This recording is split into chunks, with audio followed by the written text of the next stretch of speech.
The Bermuda Triangle, a region of ocean between Miami, Bermuda, and Puerto Rico where ships and planes have been vanishing for over a century.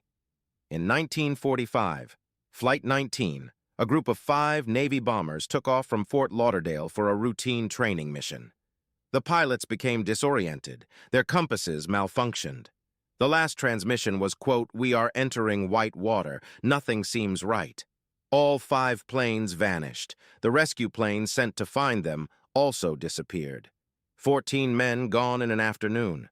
Since then, more than 75 aircraft and hundreds of ships have vanished in the triangle, some with no wreckage ever found.